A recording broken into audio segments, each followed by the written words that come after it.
Hello friends, welcome to my channel. Episode की शुरुआत वहीं से होती है जहाँ पर बाइगुई सोच रहा होता है कि मैंने तो बताया था, फिर ये लोग यहाँ पर क्या कर रहे हैं। लग रहा मास्टर ने किसी को नहीं बताया। वो तीनों वहाँ पहुँच जाते हैं और देखते हैं कि वहाँ पर कोई भी नहीं होता है। तभी यिंगची कहता है कि यहाँ पर माहौल में जैसे दिख रहा है वैसे यहाँ पर कोई था तो सही। हाँ, हम जब आए थे यहाँ बहुत सारे लोग थे, लेकिन अब कोई नज़र नहीं आ रहा। वहाँ बाइगुई भी सोच में पड़ा होता है कि अब मैं क्या करूँ। वो तीनों भागते हुए वहाँ पर अंदर जाते हैं। वहाँ मिचिन जो होता है वो खूनम खून होके लटका हुआ होता है। वो तीनों वहाँ पर उसको बचाने के लिए दौड़ते हैं। योशी कहता है कि मास्टर वो लोग आ गए हैं। तो मास्टर कहते हैं आने दो, कोई फ़र्क नहीं पड़ता। वो उसे बचाने जाएंगे तो खुद ही मारे जाएंगे, वहाँ बारूद बिछा रखा है मैंने। पर बाइगुई जो होता है उसे बहुत फिक्र हो जाती है और वो कूद कर सीधा वहीं पे आ जाता है और उन लोगों को रोकने की बहुत कोशिश करता है। यंगनान कहती है कि क्या तुमने ये सब कुछ किसी के कहने पर किया है? अगर तुम किसी भी उलझन में फंसे हो तो तुम मुझे बता सकती हो। मैं सब कुछ समझ जाऊंगी और कुछ भी नहीं कहूँगी, एक सवाल भी तुमसे नहीं करूँगी और मैं तुम्हारी सारी बातों पर यकीन करूँगी। लेकिन बाइगुई कुछ नहीं कहता है। तो यंगनान कहती है कि ठीक है, अगर यही बात है तो मैं ही बेवकूफ़ थी जो तुमसे प्यार कर बैठी। आज से हम दोनों का रिश्ता ख़त्म। ये कहकर वो लोग फिर लड़ने लगते हैं। तो बाइगुई सोचता है कि अब कुछ नहीं हो सकता, तो वो जाकर मिचिन को मार देता है और यहीं पर सब लोग बेहोश हो जाते हैं। उसके बाद जो शाह के लोग होते हैं वो आ जाते हैं उन लोगों को मारने के लिए। अब वो मारना चाह रहे थे, लेकिन योशी आके कहता है कि नहीं, मास्टर चैंग ने कहा है कि ये हमारी जगह, इसलिए यंगनान और इंची को तो हम पकड़ लेंगे और सवाल जवाब कर लेंगे, आप लोग बाकी चले जाओ यहाँ से। तो वो बोलते ठीक है, तेई को छोड़ दो, ये वैसे ही अधमरा है, वैसे ही मर जाएगा।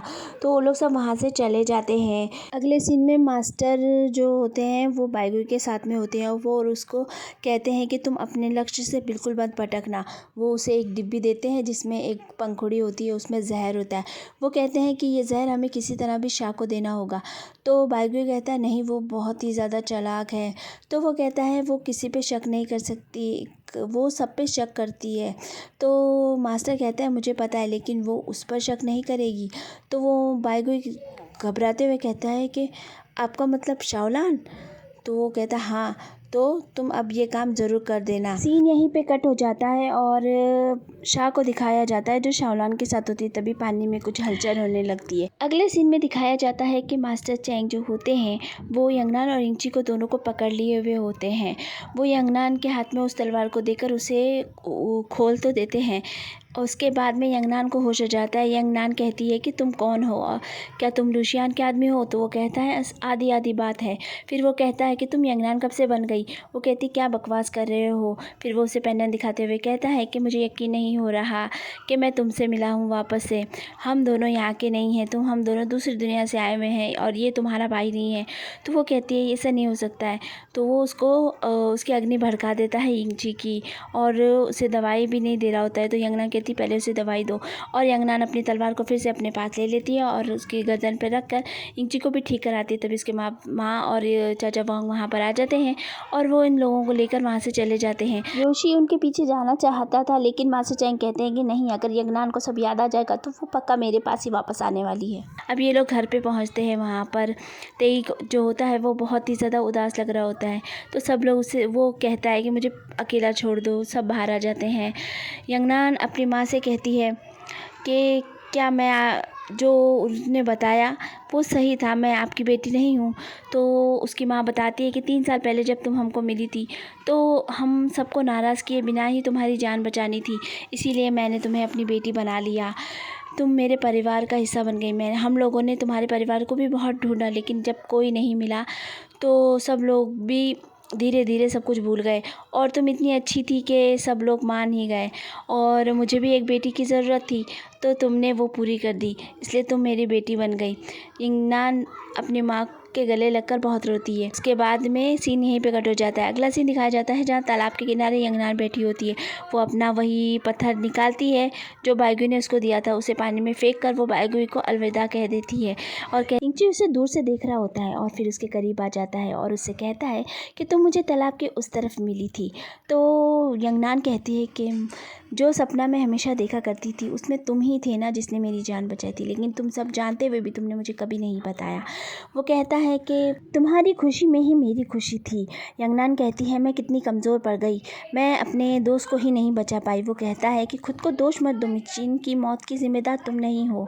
तो वो कहती है कि तेई की मैं मदद करूँगी और उसे हौसला दिलाऊंगी, और वो रिंची के गले लगकर बहुत रोती है। रिंची उसे दिलासा देता है और सीन यहीं पे कट हो जाता है। अगले सीन में यंगनान जो होती है वो तेई के पास जाती है। तेई कहता है कि ये देखो दोनों तलवारों का जोड़ा है, मेरा दोस्त मुझसे बिछड़ गया, अब मैं क्या करूँगा। यंगनान उसकी हिम्मत बढ़ाती है और सीन यहीं पे कट हो जाता है।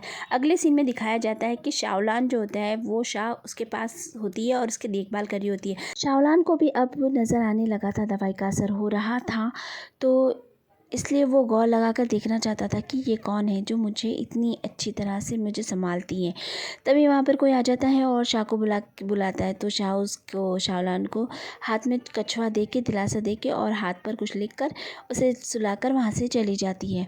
वो बाहर पहुँचती है तो वहाँ पर मास्टर चैंग होते हैं। वो शाह उससे कहती है कि कहाँ है वो तितली, तुम तो तितली लाने वाले थे ना। तो वो बोलता है कि अब हमें उस तितली की ज़रूरत नहीं है। जब मैंने उस तितली को खोला तो मुझे उसमें ये मछली के 2 मछलियों का आकार नज़र आया, जिससे मैं समझ गया कि जो अगली तितली पैदा हुई है वो हमारे यहीं पर हुई है। मास्टर चैंग कहते हैं अगर सुशान वालों को पता चला तो वो लोग यहाँ आ जाएंगे उस तितली को लेने के लिए। शाह कहती है एसगार्ड की मोहर की जगह बहुत ही ज़्यादा पवित्र है और वहाँ जाना मना है, इसीलिए आज तक हम लोग वहाँ नहीं गए हैं। शाह कहती है कि उस जगह का ख्याल अपने दिमाग से निकाल दो। मास्टर चैंग कहता है तो ठीक है, बाइगुई से पूछ लो। बाइगुई इज्जत पेश करता है लेकिन शाह को पसंद नहीं आता। तो वो कहती है कि काम क्यों नहीं किया। बाइगुई कहता है कि मुझे लगा वो राज खोल देगा इसलिए मैंने उसे मार दिया। तो शाह कहती है कि मुझे तो लगता है तुम अपने ही राज की फ़िक्र कर रहे होगे, तुम्हारा ही कोई राज होगा इसीलिए तुमने ये किया। मुझे बिल्कुल समझ में नहीं आ रहे हो तुम, मुझे तुम पर कोई भरोसा नहीं है। तो वो अपने साथी को कहती है कि बाइगुई को पकड़ो और जाकर है ना उसे कैद कर दो। शाह सुशांत से कहती है कि जाओ इसे पानी के कैद खाने में ले जाओ और फिर पूछेंगे कि इसका क्या कहना है। तो फ्रेंड्स आज का वीडियो यहीं पे ख़त्म होता है। तो मेरे चैनल को सब्सक्राइब करो, लाइक करो, शेयर करो और बेल आइकन को भी ज़रूर दबा दो। Bye bye.